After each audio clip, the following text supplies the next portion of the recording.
increase dramatically in the future. And currently, most of these are actually fossil fuel based. And there's a issue with plastic pollution, and currently there's only a very small percentage of this were actually recycled. A solution for both issues, if you like, one is make better use of resources. Another one is to reduce plastic pollution. Is to really think of new technologies and new sciences. Look at enhance bio-based, biodegradable plastics from again bio-waste related resources.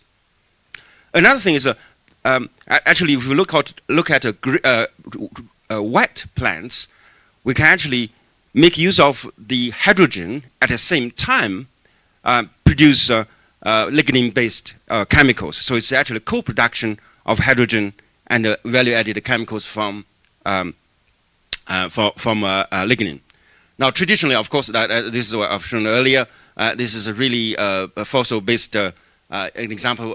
This polyethylene terephthalate has a huge demands in the world. If we can use really, this shows some basically the crops rather than the food products. We can actually turn this into an equivalent to PET. Is really polyethylene furanate, or PEF for short. If you look at the general properties of the two, they are actually very much equivalent. With PEF being a slightly more brittle, which is a point which I'll come across. I'll address in a few minutes. Yeah. So there's in fact a huge demand for PEF as well, if we think of making better use of the lignin-based sort of processes. And particularly, the challenging bit is actually later. This is actually to produce the PEF, but the challenging bit is around, the previous sort of step 1, step 2, step 3, really to control. That was my topic about. Yeah. Is selectivity to the right sort of intermediates, so that we can end up with the so-called FDCA, which is the key last sort of intermediate for PEF bio-based polymers.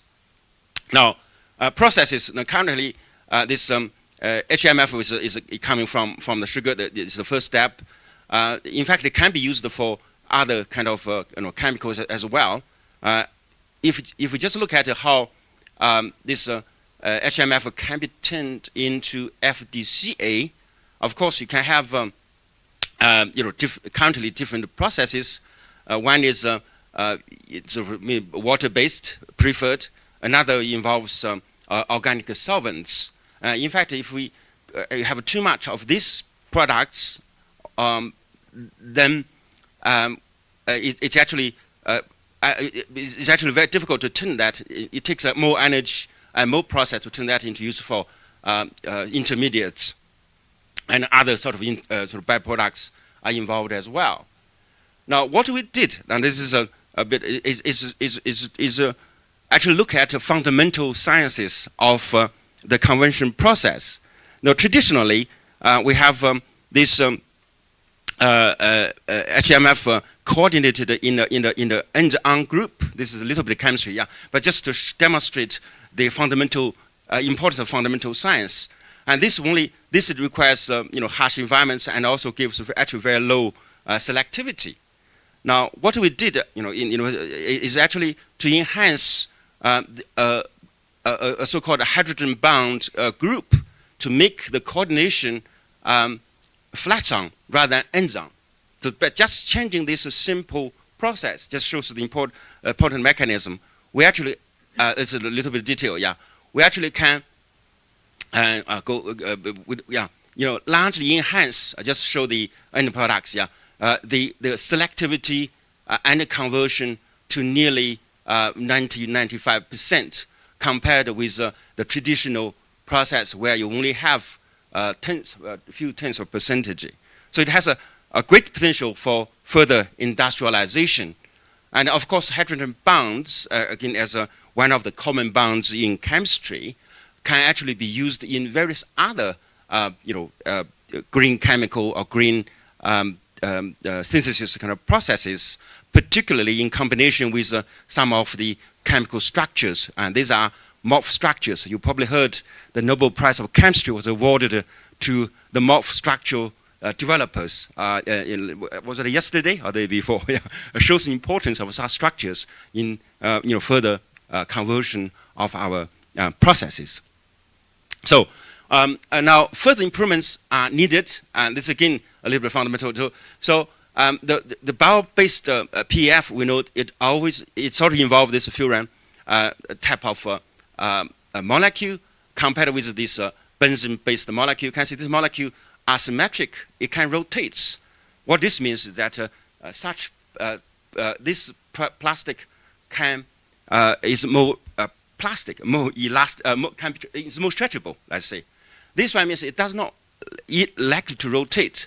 Hence, the PF is a bit brittle. Now, so to make it more useful, then we have to make it less brittle. Now, this again, there are various processes to make it less brittle. You can add basically other chemical groups. We can engineer the process at really again at the fundamental level as well. Enhance the processing coordination to make sure that we are able to produce comparable bioplastics with similar or even better properties than PET-based polymers. You can, of course, mix biopolymers in different proportions, eventually to make all the process green as possible.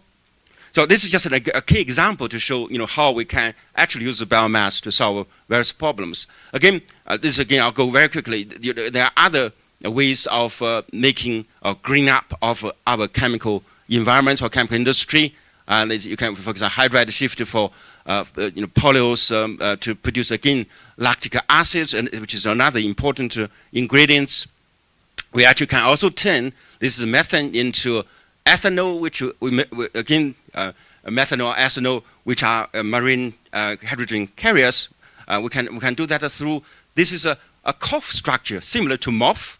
I think it's better than MOF, but this is 2D, give more surface areas to expose important chemical active centers.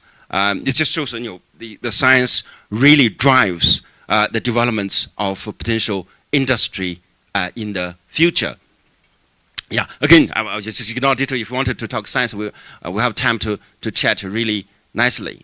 Now, one other point I want to address is we see very active developments in machine learning and AI. To speed up the process, we can actually use machine learning to look at the fundamental mechanisms and to learn the process, the discoveries we have, eventually make the whole process much more automated. Overall, this enhances the efficiency, the effectiveness of our research, and shorten the time of research discovery to practical applications.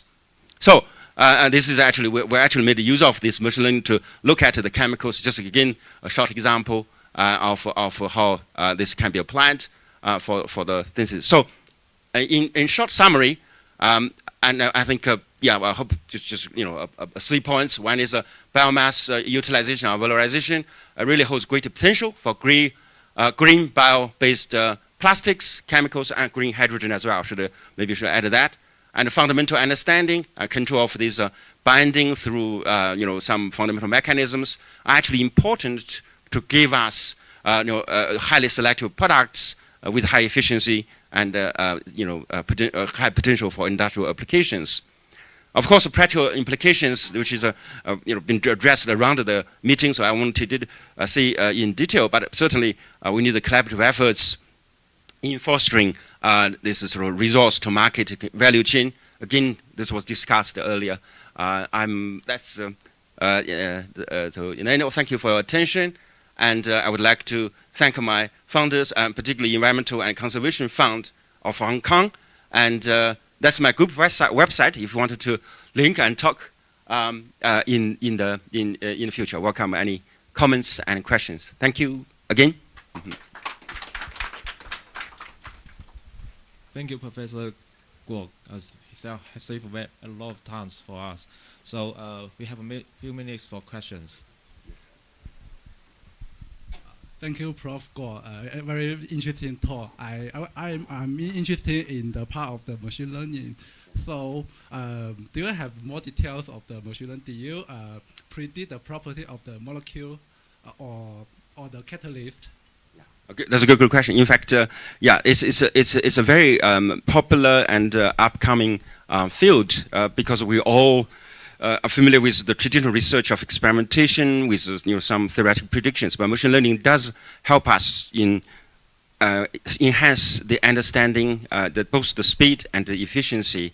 And we actually, in collaboration with colleagues from computer science, from EEE, we'll look at basically building self-driven laboratories that can actually do experiments through the learning process. Yes, this ongoing process. It's another topic, I think.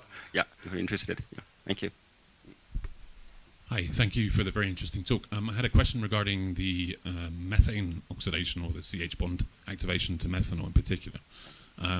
Could you give a little bit more details on how that experiment was performed and how you avoided, shall we say, the over-oxidation to CO2, which is thermodynamically the driving force for all Very good. I thought I can avoid that fundamental question, but that's a good question. Really, really nice. Thanks for raising that. Yeah, that's right. That's why I actually mentioned the importance of tuning the binding, so that you can avoid the, for example, CO basically, I'll put it simpler. If we can engineer the binding of the intermediates, if the binding too strong, it will over-oxidize into CO2. Yeah, well, that was the root of my question. Exactly, I know. What intermediates you're looking at? So you have the piranha type system with use of sulfate, for example, to inhibit the over-oxidation. No, actually it's not. This because we work on heterogeneous catalysis. Basically, we use doping of, for example, PT binding environments. There were quite a few recent progresses in looking at single atoms with the binding environments. In our case, we even use dual, even triadic qualities. We borrow from biology sort of science to actually basically tune the binding of the methyl groups to bring two methyl lightly bound methyl group together to form the carbon-carbon bonds, which as you know, is very, very important. Then to generate methanol. Actually, we had one paper on the CO2 to methanol generation in Nature Communications a couple of years ago. This recent Nature paper is really to do with methane carbon bonds to ethanol, which is also more valuable for other type of chemicals, not just plastics.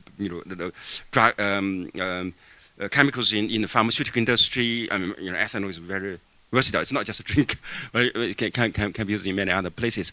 Now, the key question there, the key discovery there was actually an intramolecular junction between there's a carbon nitrogen, the triazine kind of framework linked with a benzene framework. They form actually an intricate, we call it an intramolecular junction. That one was like a layered CTF1 with a layer of with a layer of that. The moment is because it's for photocatalysis, it effectively separates electron holes. This is more in detail, sorry, but it's important to address your question. And then the electrons can go into the molecules to help the bonding process. Okay, thanks. We can thanks. Talk about No, definitely. Yeah, thanks for the interest. Yeah. Just a quick question. Sure, of course. Yeah. I'm very much interested in that process for redox, the conversion of HMO. Yeah. Okay. Good. So, okay. Let me just start. Yeah. Yeah. In the past 5 years, because this kind of a process started after 2020 to get that kind of efficient. If I'm not mistaken, this will be the best. It is the best. Yeah. Yes, so far. Yeah. But my question is the stability of that catalysis. Yeah. Photoredox, because photocorrosion is a problem. For example. Yeah. To maintain the stability of those whole electrons. Yeah. Is also a problem. That's how was the performance of that catalyst? it's very performance. I can say, but the stability is definitely a key issue for particular photocatalysis. Now, in that process, you mentioned also the photo holes are removed by scavengers. You can reduce that so that to maintain the photoelectron action for the conversion process. But if you wanted to further further develop that, then you can actually separate electron holes at a device level.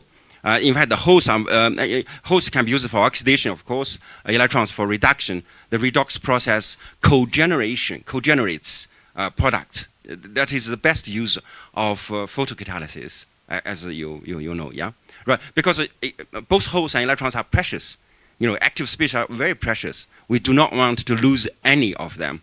Co-production is, we have quite a few processes for co-production. Hence, actually, hydrogen coupled with co-production of biomass, conversion. Yes. Oh, we have for photocatalysis currently tens of hours test and is no problem. But you are very right. For photocatalysis, we have to look at even longer term stabilities for practical applications. Yeah, you're right. Yeah, good. Thanks for the question. Last question. No, that's fine.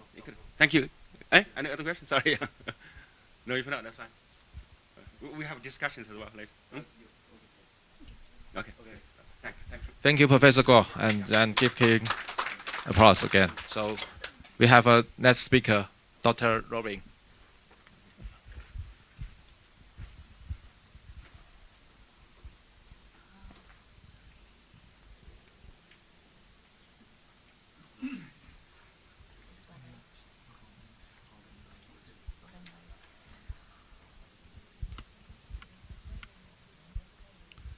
Maybe I can save some time by just introducing our institution and myself. So my name's Robin White, and on the program it gives one job title and a second job title, both of which are now changed. Essentially what I'm doing at our institute, which is the National Research and Technology Organization of Luxembourg. If you're not familiar with Luxembourg, I'll show you again in the slide in a minute where it is, where I'm kind of helping my colleagues, aligning with my colleagues, planning roadmap strategy, etc., regarding topics relating to the energy transition, hydrogen, CO2, all these kind of things that we've just seen in some ways in the last presentation, but also from the other sessions, particularly this morning and yesterday. And that's me, yeah? Make it full screen, huh?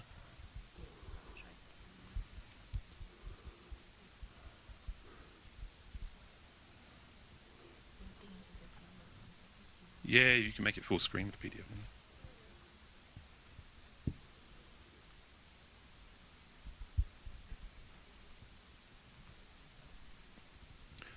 So we're a relatively new organisation, or an RTO. So we just celebrated our 10-year anniversary. We merged as a consequence of two previous private and public research organisations, as a consequence of the Luxembourgish government changing its strategy and aiming to diversify its economy.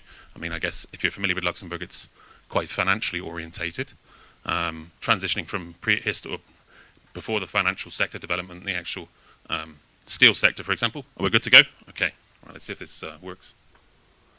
So the energy biomass next, I kind of tried to find a nice, interesting, attractive title, because actually what I'm going to talk about today is actually nothing which I am actually, from a technical perspective, directly involved in. From a scientific perspective, I'm a materials chemist. That's why I was quite interested a little bit by the previous talk, and that's why I asked the question.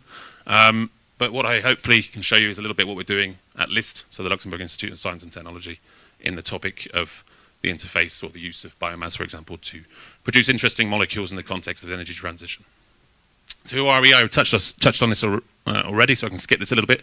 This is just to give you reference about where we are. So if you're familiar with the rather larger countries of Belgium, Germany, and France in the European continent, Luxembourg is situated as a very, very small place in between those three countries, shall we say, part of the Benelux region. We're about 600,000 inhabitants, so quite a small place. But as I said, the government has put a lot of emphasis in terms of economy diversification, reflecting a desire to improve, shall we say, the innovation and knowledge generation or knowledge economy in Luxembourg. And that's essentially where we've been going as an organisation. We're about 756 employees at LIST, so if you work that on a per capita basis, we're quite a large RTO in comparison to other countries. We've got a high proportion of nationalities, so 61 nationalities work in our organisation. It's also reflective of Luxembourg as a country itself. We've got a high proportion of non-Luxembourg nationals working within Luxembourg itself. And out of those 756 employees, we've got about 78% researchers and innovation experts working at our organisation. And very briefly, our 4 areas of research excellence is fundamental and applied research, incubation and transfer of technologies and policy support, and also that important aspect of doctoral and postdoctoral training so that we can deliver innovation and, if you like, build a bridge between Luxembourg and R&D that we're doing, and ultimately the market and business or potential business clients. So linking energy and biomass, the last presentations and the other presentations today in the previous session, for example, make a good summary of that. So I don't really want to spend too much time, but just to highlight how we can integrate, for example, renewables, the production of green hydrogen, what we might do, or what we might want to do in the production and conversion of molecules arising from biomass. And actually, just to mention the complexity of biomass itself in terms of processing, and also the tech choices that we look at. We look at that in a holistic sense, if you like, from the atom through to the system, trying to find the best ecological and best economic case in that context.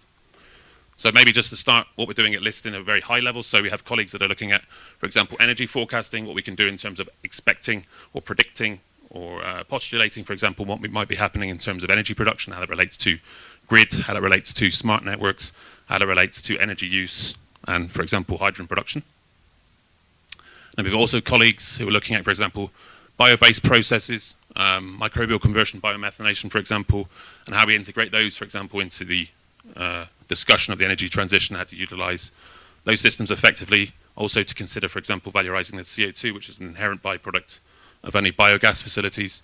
And then also looking, for example, at how we can produce chemicals and synfuels. Just an example on the right-hand side here, actually of some of my own previous work, looking at how we can develop, optimize, and generate interesting power-to-X or power-to-methanol or power-to-fuel cases, for example, based on hydrogen, CO2, and potentially also some biomass derivatives. I thought I'd dive a little bit into something else that one of my colleagues is doing, Magdalena, where she's looking at biomass valorization through microbial processes, and so leveraging the expertise of nature from a catalytic sense in terms of providing selective conversion of plant-based biomass through to a variety of compounds, chemicals and fuels, for example. And they're looking at, or she and her group are looking at that from a perspective of unlocking that microbiome potential. Yeah, so doing what they refer to as bioprospecting. So from biomass-rich environments to potential end users and the market, where they are interested in doing R&D on combining so-called omics, bioinformatics, the actual biomass conversion valorization perspectives of process development and reactor engineering. And they have 3 axes, where they look at the enzyme specifically, the microbe, and then also the engineering on top about how to generate an efficient and an effective process. So for example, there's just some examples on the bottom here. So they look at enzymes on cocktails thereof for targeting specific biomass processing, microbes and consortium of microbes for specific applications, and also new reactor solutions for improved bioprocessing. So when we're using these kind of systems, we might have to consider different reactor profiles, different plant engineering concepts, for example, to allow us to make an efficient concept at the end. And these, just a little bit more detail on those. So they're looking at DNA and RNA viromes, for example, to consider methogenic digesters. It was also touched on the previous presentation about leveraging, for example, state-of-the-art IT computational solutions such as bioinformatics and software development for so-called metagenomics. On the microbe axes, they're looking at, for example, called planktomycetes, and these are specifically targeting selection of specific microbes or microbial communities, for example, to target terrestrial and marine biomass conversion. And I'll come back to the next example, so the termite gut as potentially the most efficient lignocellulose degrader. I'll come back to that in a minute. And then on the engineering, looking at, for example, different reactor concepts, baffled reactors, anaerobic systems, and also, for example, dense membrane gas capture type of pilot installations, which we have at our facility. And these are just a couple of examples of projects that are ongoing or have been completed. So we have these 2 projects which are linked together, so Optilis and Lignoterm, which is funded by the FNR, so our national research organization, and where we collaborate with the university, or 3 University of Brussels, the Sorbonne in Paris, Berkeley Lab and University of California, Santa Barbara in California in the US, where we're looking at the termite gut as a source of inspiration for biotechnologically relevant carbohydrate active and lignin targeting enzymes. So briefly on the diagram on the right hand side here, specific parts and specific communities of enzymes within the gut of a termite, for example, have specific activity and selectivity and very high specificity, for example, to the conversion of specific biomass components. Yeah, so just to give you an example, at the bottom right hand side here in the graph on the left, you can look at looking at different combinations or communities or individuals, enzymes for those specific positions in the gut to selectively break down.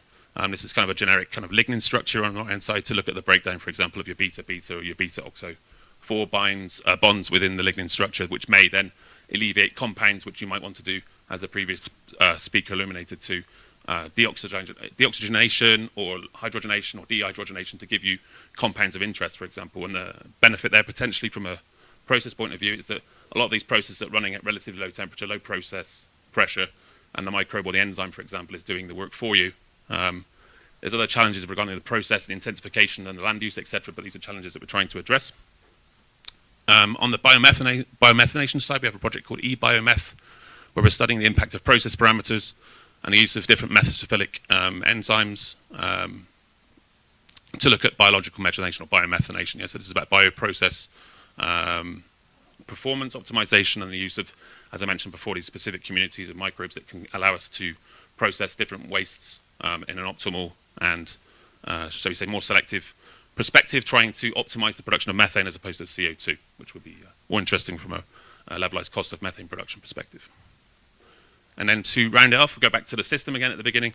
We also have colleagues who are looking at, for example, the impact analysis. So we have a lot of competences on life cycle analysis, techno-economic analysis, which we try and combine. These are some examples here on the slide, for example, about the environmental impacts of hydrogen production.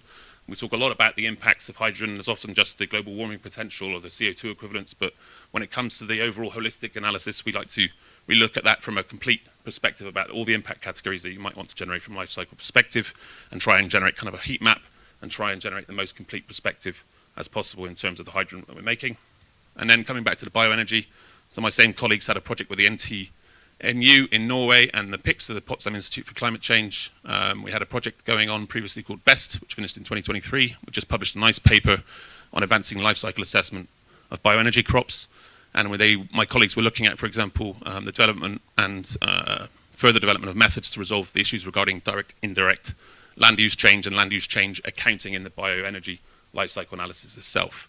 This is notoriously difficult, and I'm told this is quite an interesting paper if you're interested in the methods developed, because this is quite an important thing if you want to begin to roll out and expand the use of land and biomass for the production of energy and the production of energy-based or biomass-derived fuels, for example. And there's just some results for here, and the conclusion really is that if you look at those kind of systems, different using biomass concepts, different scenarios, for example, to produce bioenergy or bioenergy crops, you have to consider, for example, the greenhouse gas tax as one option, and emissions as a consequence do not really increase even if demand doubles, as long as the GHG tax is present. And then from a policy perspective, which we do as an organisation, for example, at our national level, but also at the European Commission level, having a carbon price, for example, even moderate, for example, at $40 per tonne of CO2, this actually has a greater influence in curbing the emissions than limiting, for example, bioenergy demand. That was a little bit of a whirlwind tour. I'm quite happy to talk and connect you if you're interested in any of the topics with my colleagues, and I thank you very much for your attention.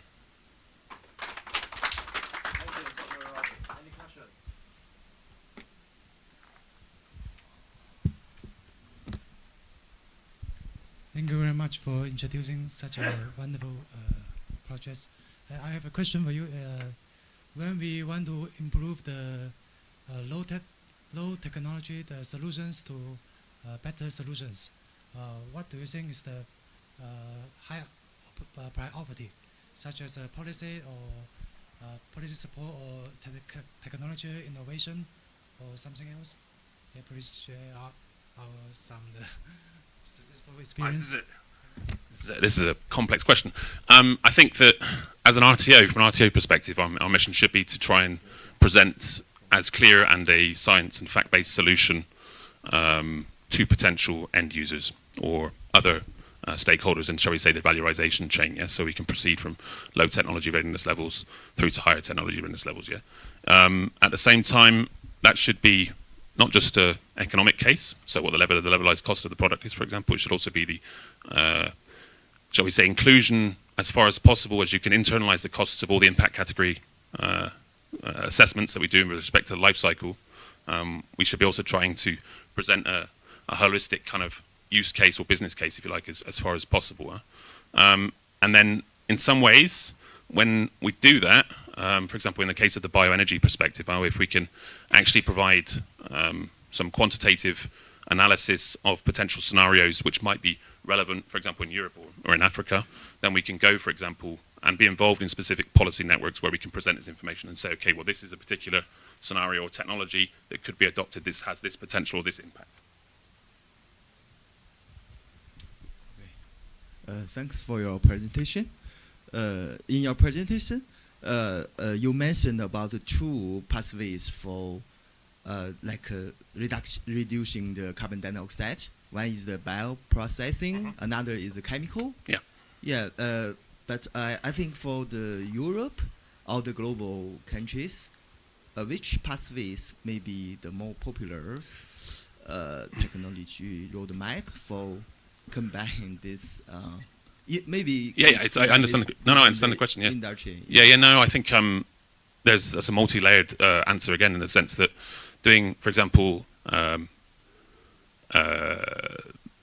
biological route, shall we say, whether this is biomethanation, for example, you need, on a simple chemical basis, you need 4 moles of hydrogen.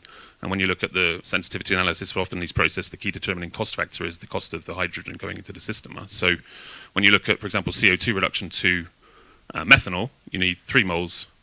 Yeah. And conversely, if you produce methane, you have a slightly different infrastructure dynamic because the natural gas pipelines are there. So in principle, you could do this kind of stuff in relation to biogas or agriculture and then put it directly into the pipelines, for example, potentially. Methanol, conversely, is often produced in large refineries at localized locations. You potentially can bunker this at different, it depends on the application, depends on the cost. I mean, what's better suits the end application. So if you want to do CO2 to methane and you want to burn it again, maybe, but it's not going to be as cheap at the moment versus natural gas. Methanol from CO2 and hydrogen, for example, it depends again on predominantly with non-sensitivity analysis, the cost of the levelized cost of hydrogen into the system. But that one might be competitive depending on certain trading schemes, carbon trading schemes going towards 2030. It might become cost comparative with methane syngas-based routes to methanol, depending on the cost of methane, which has a high variability in the system, and the cost of CO2 is actually going forward. Yeah.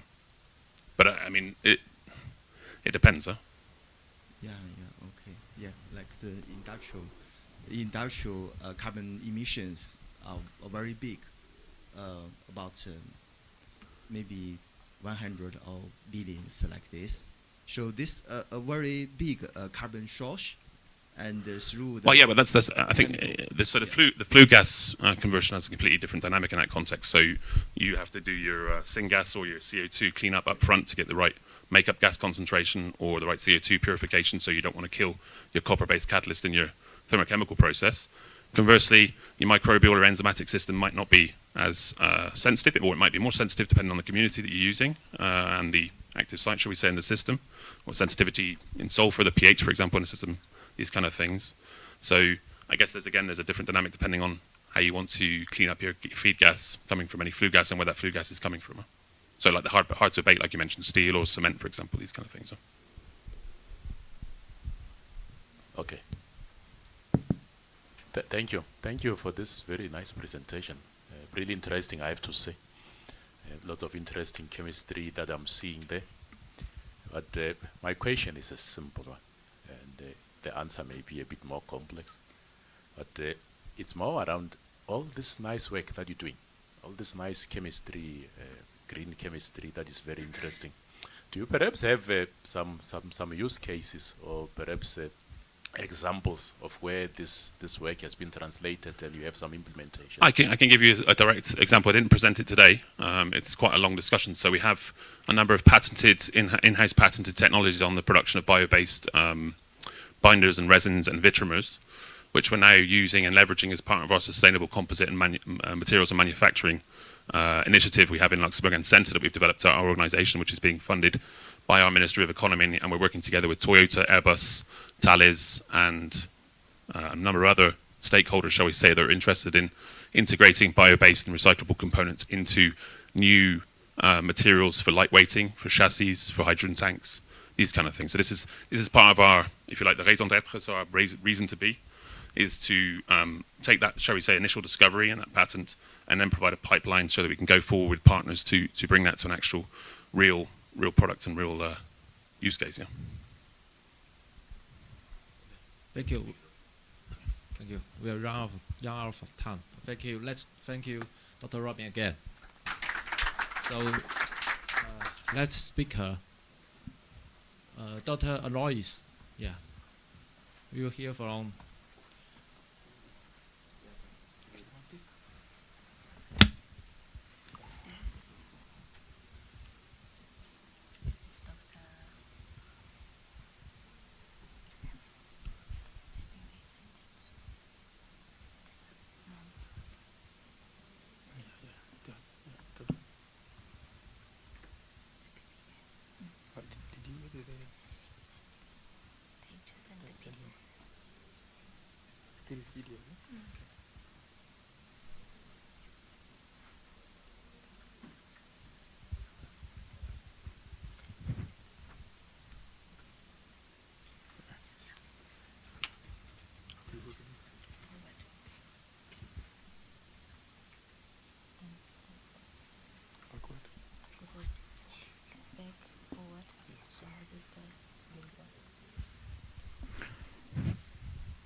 So good afternoon, everybody.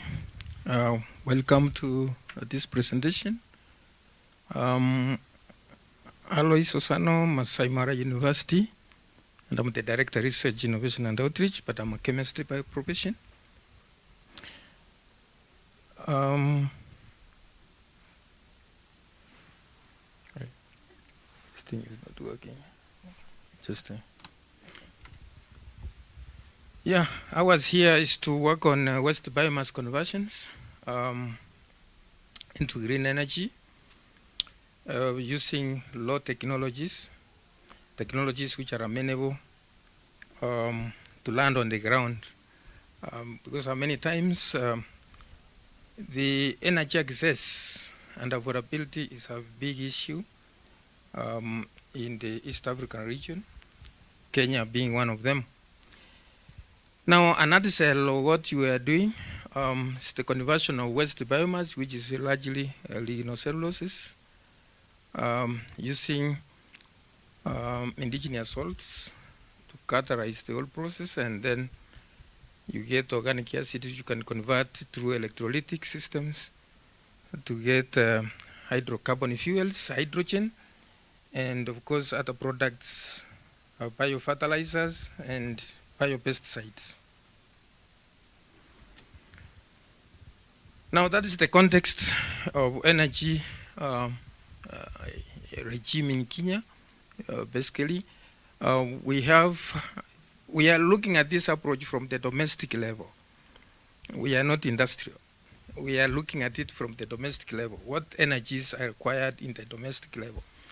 So largely, we have firewood or wood fuel and charcoal, which is again processed from wood. And when you look at most institutions in Kenya, they use firewood, and actually that's the current scenario as it is.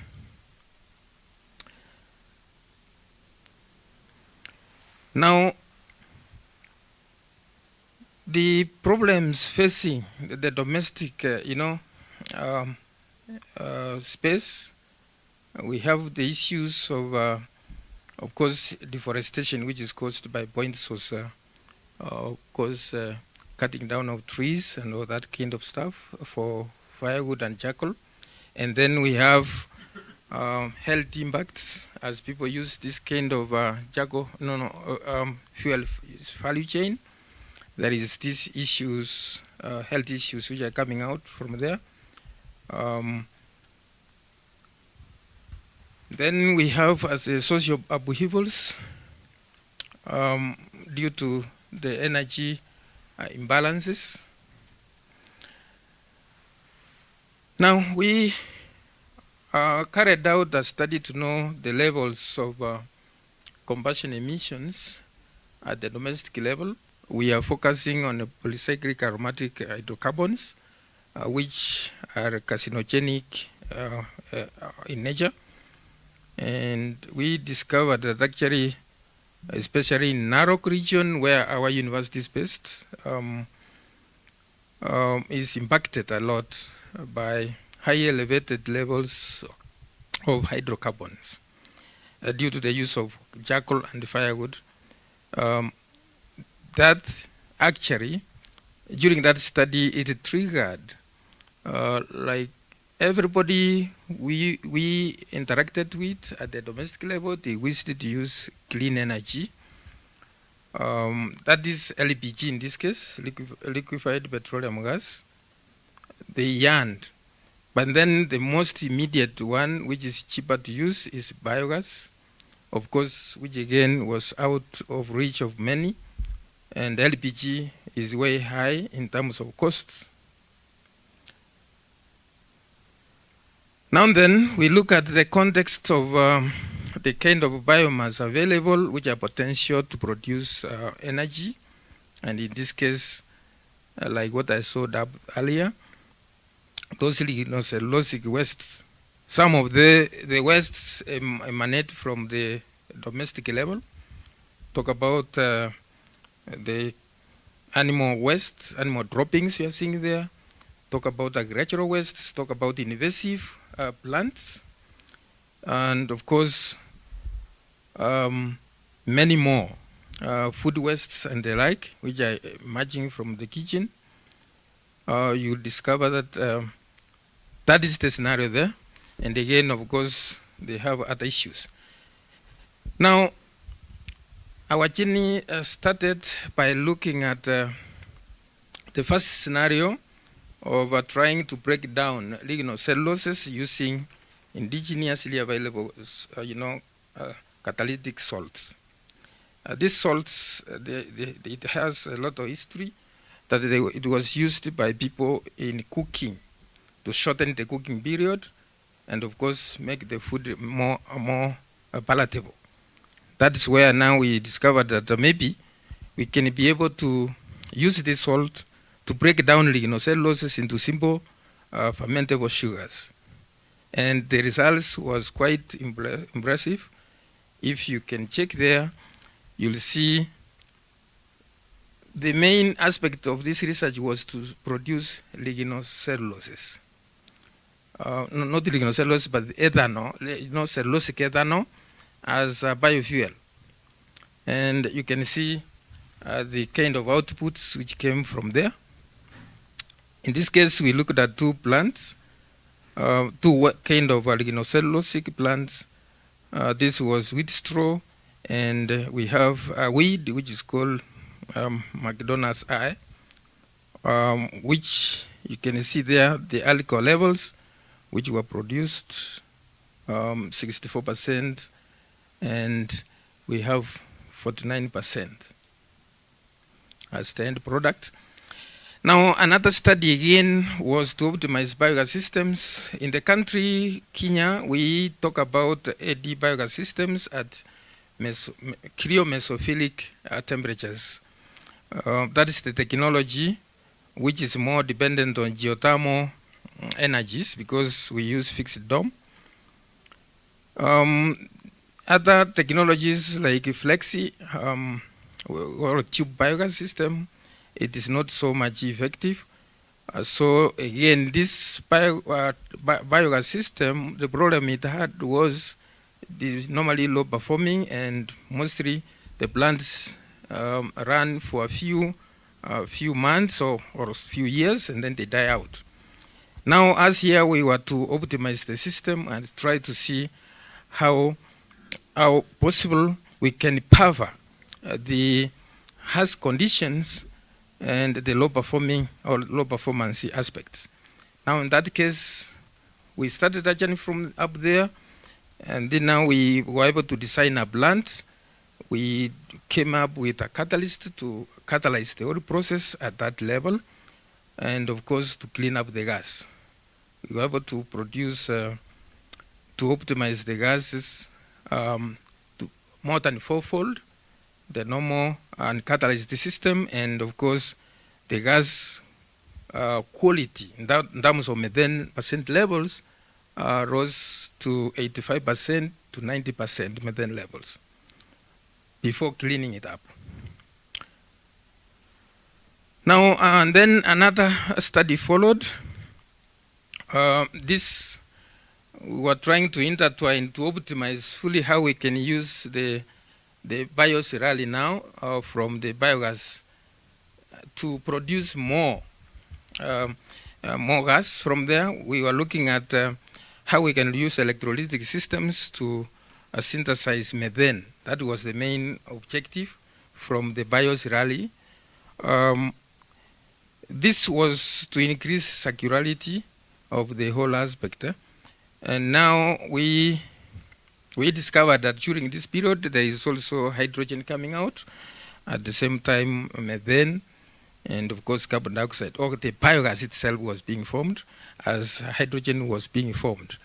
So the proof of concept was already done. You can see the results there, that it was not only methane which was being produced, there was other gases, ethane, propane, carbon monoxide was being produced. So the study now is being perfected. Of course, using again the catalytic systems that we had indicated earlier to perfect the whole aspect here. But one thing to note, all those studies were being carried out at ambient conditions. We do not deal with harsh or high pressures. We don't deal with high temperatures. We are dealing with ambient temperature conditions and pressures. Now, with the main aim of course, producing energy which is affordable, accessible, user-friendly, and sustainable. That is the big question, like this, what are low-tech energies? That is the amenable energy we require. What is socializing now this low-tech to the communities? Because the focus was to provide, affordable energy to the people, which they can be able to generate and which they can be able to use. Okay, so those are the elements we are looking at. Now we've been able to mainstream the biogas systems to the communities. There's an uptake. Over 30 people have been able to uptake the energy, and of course we now want to come up with another scheme of providing energy to the communities using what we term as renewable energy cooperative societies. Already we are developing one pilot plant. This funded by CNRS. This is a French organization. So there we are. There are several other studies which are ongoing. And there you are. Thank you. Thank you. Thank you, Dr. Arroyes. Any questions?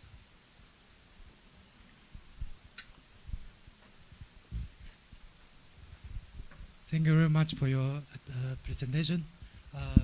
I was curious. I want to. I have a question. Have you done the economic analysis about the low-tech solutions, energy solutions? Because I was wondering what's the cost and the long-term benefit will we get from using these low-tech energy solutions? Thank you.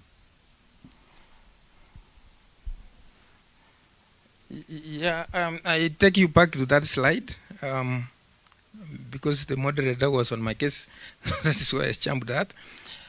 Now, one of the main objectives of this kind of research activities is to ensure energy access and affordable energy to the people.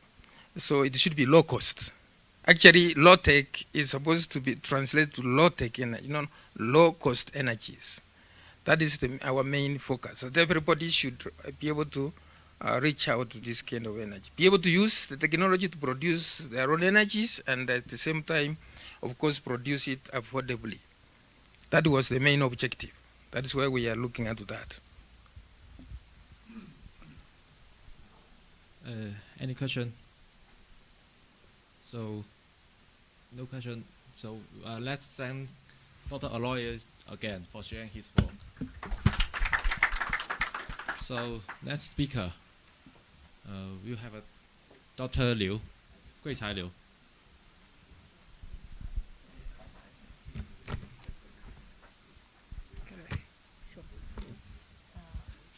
Thank you, Ian.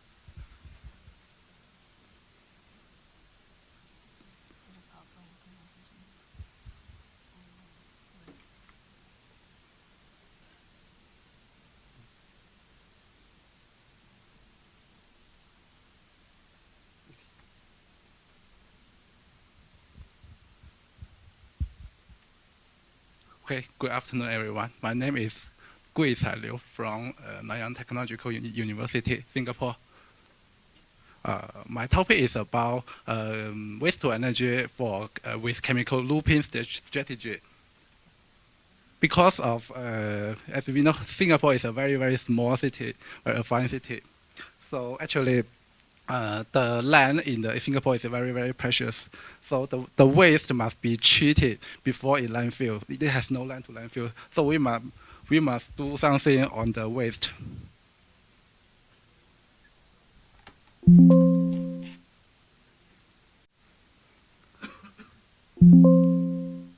Okay. So let me introduce a little bit about our institute. Our institute is Nanyang Environmental Water Research Institute, newly. We did research work on a lot of environmental issues like biotechnological bioprocess, environmental, water recovery, resource recovery. Actually, what we are doing is mostly on resource recovery. So let me introduce a little bit about the chemical looping concept. This is a way to convert the fuel, especially solid fuel or gaseous fuel, into the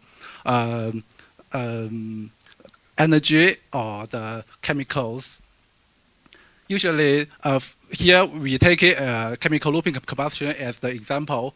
Here, for example, if we have fuel and air, if we mix them together, then we can directly combust.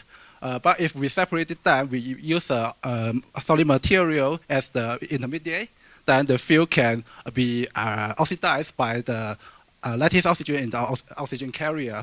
So actually, this process is a separated process. So we can separate the fuel, separate the air with the fuel, so the products can only have CO2 and water that are easy to be achieve CO2 removal, CO2 capture after it condenses. This kind of process actually it can be extended to other process.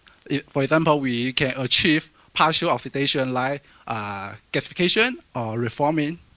Here we can also achieve to obtain the nitrogen-free syngas. Also can we have benefit of the catalytic partial oxidation and higher reactivity to syngas. We can also integrate this process with other process, so we can achieve hydrogen production and CO2 capture. So essentially, this process is a product inherently separation process. with this process, we can achieve a lot of functions. So, but in this technology, there will be a lot of challenges. One of the main challenges will be the oxygen carrying material and the reactor design.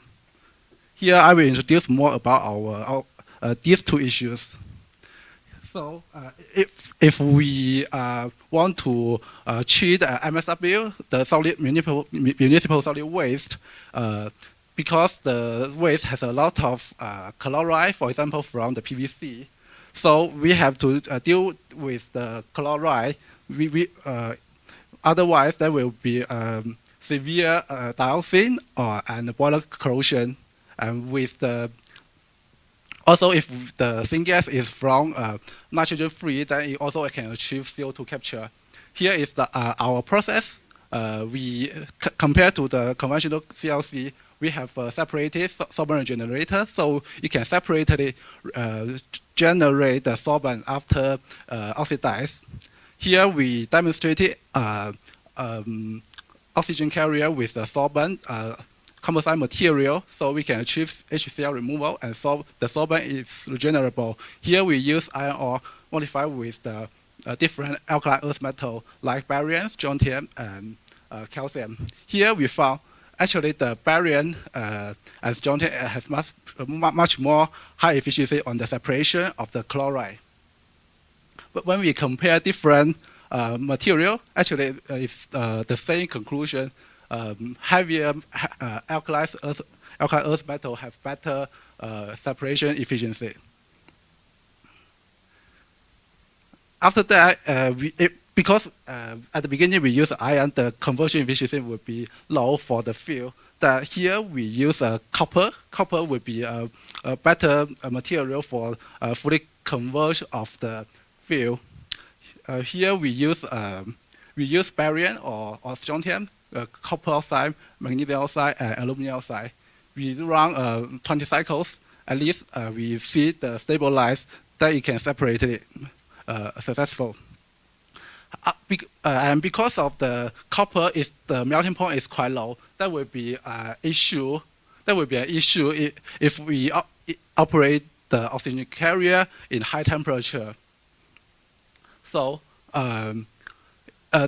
actually the copper will be migrate outwards on the surface after many cycles. That it will cause severe sintering.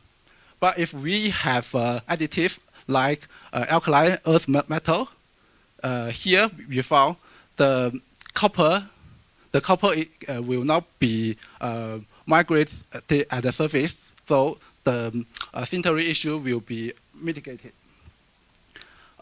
Also, the reactivity, if we have alkaline earth metal, the reactivity would be better and much more stable. And because of the sintering of some material, some of the bulk, very big particles will be generated, and it's not possible to use in the fluidized bed. After this, we also did oxygen carrier material with other resource like solid waste resource like ferry sludge, because the sludge is actually from the water treatment sludge, because we use ferry chloride in the water treatment. Then we can utilize the ferric, the iron, as the oxygen carrier material for the process. And we run maybe around 100 cycles and performs stable. Another process we are doing is to convert the solid waste and also capture CO2 and utilize the capture CO2 in the reforming, so we can simultaneously capture CO2 and utilize the CO2 to generate syngas. Also, we have utilized the biomass or the MSW, this kind of solid fuel. Here, we found if we don't have any solid fuel at this reformer, actually the first cycle it has a little bit CO2 capture efficiency, but after that, there's almost no. That means there's no regeneration if we don't have solid fuel. But if we have MSW or biomass, we see the CO2 conversion efficiency around 70 to 80%, and the MSW is much better than the biomass. So, and about the reactor, we designed a reactor for the chemical looping process. This is our co-model, and this is our hot model. We use the reactor with 3 reactors, so the oxygen carrier, the reaction material can fluidize and transport it between these 2 or 3 reactors. Here we run the experiment in lab-based gasifier and CLC system. Probably this work is a little bit complicated for the successful operation. Probably we need something new technology like machine learning to optimize our material and the process and our operation. That's all my sharing. Thank you very much. Thank you, Gui Cai. So, any questions?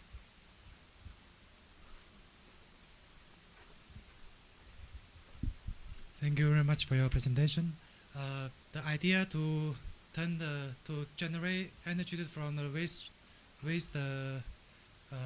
is very great, and you have demonstrated the possibility to generate energy from the waste. So I have a question. What about, according up to now, the proportion to generate energy from waste are not very high in the whole energy proportion. So what do you think is the major obstacles to turn this technology into large-scale application? Thank you.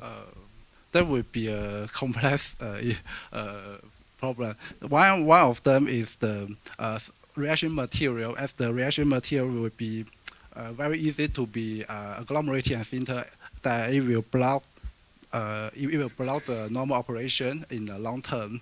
Another is the abrasion that will be cause the many costs of the oxygen carrier. And also there will be some contamination from the abrased oxygen carrier powder. That would be a big issue, I guess. Okay, thank you. So, any other question? Have you done the economics? Economic? That's a very good question. We did a very brief economic because we want to avoid the corrosion of the boiler. Essentially, if we just compare, that would be probably comparable, but it depends on what the condition and what the scale. But I think thanks for that. Thank you. But I mean, chemical looping, a really good idea. Thank you. But have you considered other things like plasma incineration? Yeah. I mean, you have fewer problems. Of course, I mean, the economics may catch you, but you seem not to have issues with the money. Yes, so yes. Perhaps you can consider. Yeah, this kind of new things always have this kind of issues. No, what's the skill for your pilot project? Every day, you will deal with how much waste? Oh, this one is just a prototype. Just a prototype, lab-based prototype. It's the waste is, I don't remember the waste, but the gas of the syngas is around 10 to 20 liters per minute. Just a prototype lab-based per minute. Okay. Now let's thank Dr. Liu again for sharing his work. So, Thank you. next speaker we will hear from Dr. Lucia. Let's give him a warm welcome.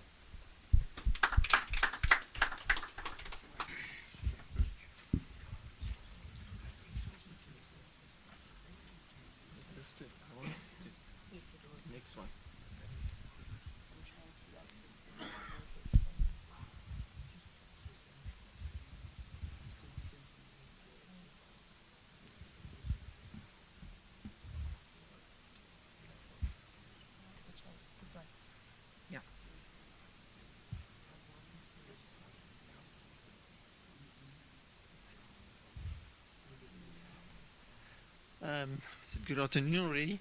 So thanks for the opportunity. So yeah, I'm going to talk about a little bit about. Oopsie. Huh? Doesn't want to move. Oh, this is next. Okay. About biocatalysis in the beneficiation of biomass, and the previous speakers basically make my talk a little bit easier because it seems people do know about biotechnology, and so I can go through the slide very easy. So biocatalysis that we are using, so we use microorganisms and enzymes to actually catalyze our reactions instead of metals or of the old harsh chemical methods. So with biocatalysis, we use a much lower temperature, normally ambient. There's no pressures. We can often, most of the time, work in aqueous environments, but if the substrate is not soluble, then we can also go into organic solvents. In our group, we always couple green chemistry with biocatalysis because there's no ways that you can do everything with biocatalysis, especially when you get to the workup. So yeah, when you look at the 12 principles of green chemistry, which is a big topic these days, we find that biocatalysis basically adheres to at least 10, if not to all 12 principles, because we can use biomass and we do it sustainably, very little energy input, and all the other principles that's of interest. So like I said, in our group, we basically combine biocatalysis and green catalysis. And again, yeah, just there is no high pressures, no temperature, high temperatures. The energy input is really minimal. And yeah, we do need to combine it with green catalysis, especially on synthesizing some of the substrates and also to do the downstream process. So these days there's actually a huge demand for green technologies, especially, you know, everybody wants to have a lower carbon footprint in the next few years, and you also want stuff that's very environmentally friendly or not at least damaging the environment. And especially in Europe, they're very, very strict on these things that these days, that if you put something on your skin or you ingest it, that they want a greener process or greener natural products going in them. So often you can extract these from the environment, from plants or whatever, but the yields are normally very low, so your cost is very high. One of the examples we have in our group, THCV is one of the cannabinoids in your cannabis, but in such low concentrations, it's got really excellent applications. But if you want to extract it from cannabis, the price is $310,000 a kilo. We actually came up with a process to do it with green chemistry that dramatically reduced the price. Yeah. So I'm just going to give a few examples of what we do in our group with biocatalysis and biomass. So we're really good or great on circular economy projects. One of them being around citrus. So just in South Africa, we found that we have about 1.7 million metric tons of just oranges, and 60% of that goes to waste. Same with the lemons. So at least 50% of lemons goes to waste. There's a lot of areas in Africa that a lot of orange growing regions. So yeah, the waste is really, really great. So we actually take every part of the orange, for instance, or the citrus, and if we start, for instance, on the outer part, so you've got all your essential oils in the outer part, and a company approached us, they called AP Bio, and they asked us to do something for them to have come up with a natural insect repellent or insecticide. So insecticide meaning that it actually kills the bugs. So by using an enzyme cocktail, we took this essential oil from the citrus and we made a new product which they called Nude a Bug. And we also made another project, Nude Ketone. Now Nude Ketone you normally find is the active ingredient of grapefruit. But to extract 1 kilo of Nude Ketone, you need about 4,000 grapefruit. So it's not very economical. Now, Nootkatone is really an excellent compound. It's got a lot of applications, but one of them is that it's actually insecticide.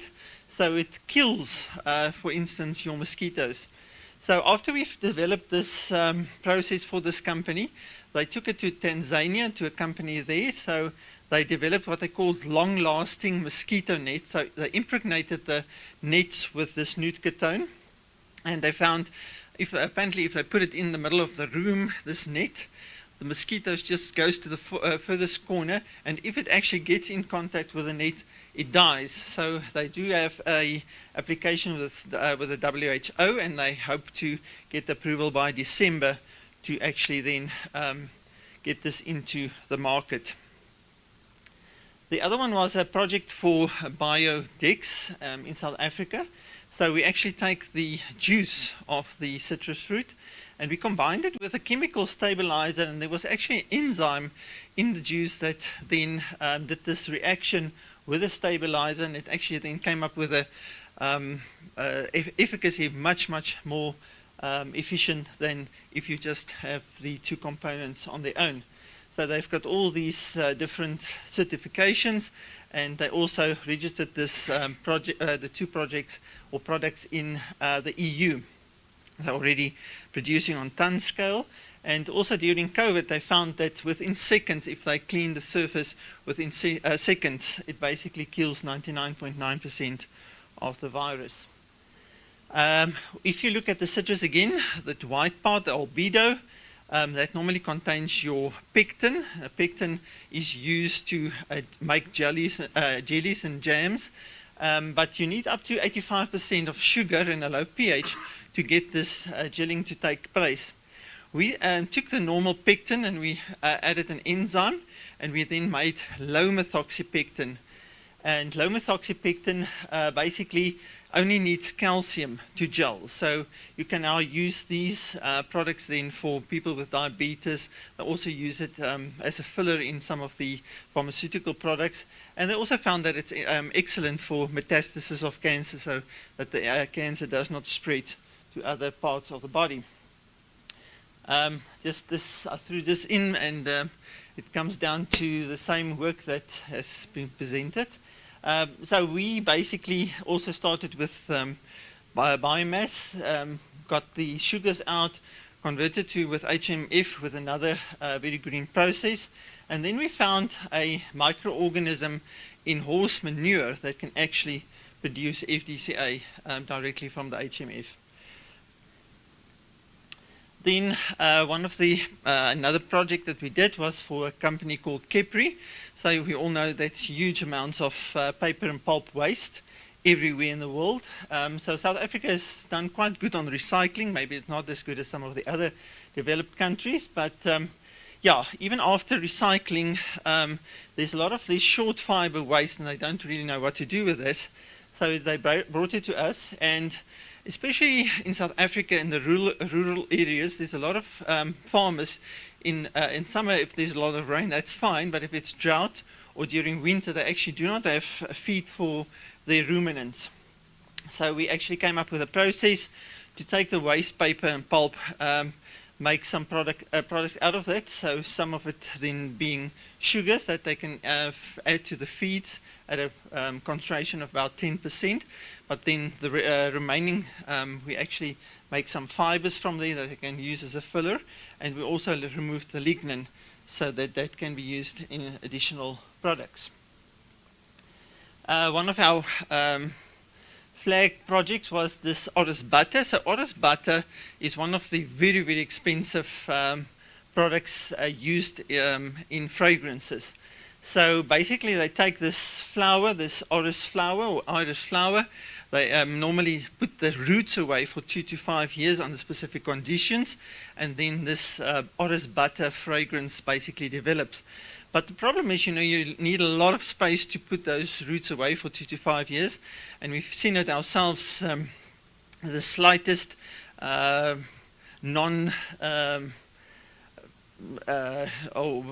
conditions that's not good for the roots, then you find that fungus is growing on the roots. So we actually came up with a process at the CSIR.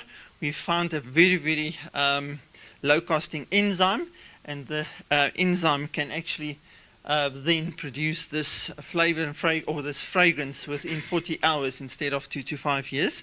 So we've now licensed it to a company in South Africa in the Cape to commercialize this. So another one is extraction of ferulic acid. Ferulic acid is actually used in a lot of applications, especially sort of supplemental. It's an antioxidant, anti-inflammatory.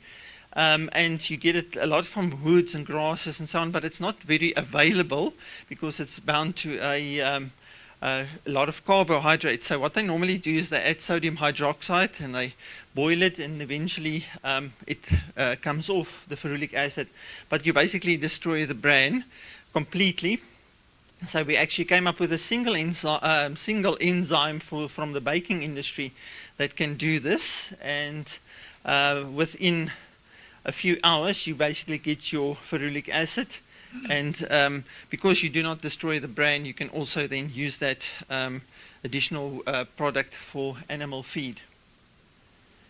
My final one here is ambrafuran. So Firmenich actually got the same product, or they are the leaders. They called it Ambrox. So Ambrox is used in the flavors and fragrance industry as a fixative. So it fixes your very expensive perfumes and essential oils, so that you can have a longer lasting product. So initially they got this fragrance from the excrement of sperm whales. Nobody knows who was the first one to think, let's see what's in this stuff. But in any case, so it basically would drift on the sea, and oxidation takes place, and eventually you get this fragrance. But the people then started hunting the poor sperm whales to get these chunks before they actually excrete it.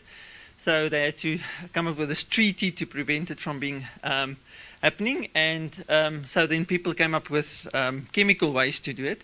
And it's basically now done in 8 chemical steps. But it's really harsh chemicals that they use in very harsh conditions. And when they do discard the waste, they have to do it in special ways to not damage the environment. So we actually came up with a microorganism that can cut out 7 of the 8 chemical steps, and we also came up with a final green chemistry step for the final cyclodehydration of the intermediate diol. And if we do then plant the sclarysage plant, which is the source of the sclareol for the starting material, we can also create some jobs in South Africa. So this is basically the comparison between the chemical process and our process. So we only have 2 steps. Our overall yield is about 90% versus the chemical one, which is not more than 60%. We have no harsh chemicals. We recycle everything. Our temperatures are low. Our waste stream is environmentally benign, so you can basically just take the growth medium, autoclave it and then discard it, or you can even dry it and use it as animal feed. And so we basically patented this process and then optimized it afterwards. So this is just a few examples of what we do with biomass at the CSIR. Thank you. Thank you, Dr. Lucia. So we have time for 2 questions. Hello, very nice talk. I wonder about the pyrolysis of the biomass, because the biomass generate a lot of different kinds of products. Do we need a lot of separation process after pyrolysis? We don't do any pyrolysis in our group, but we do have a group in Durban called BIDF, and they actually do pyrolysis. So apparently there you get all kinds of products. But I mean, it is a high temperature process, but we never actually do it in our group. Okay. Thank you very much. So, any other question? So maybe Lucia, Dr. Lucia, we can talk later. Okay. Thank you. Let's thank Dr. Lucia again for sharing his work. So I think that's our last presentation of the sections, and I would like to thank all our speakers for his insightful contribution, and all of audience and the interesting questions. And the session is now concluded, and have a good rest of the conference. Thank you. Thank you, everyone. Yes.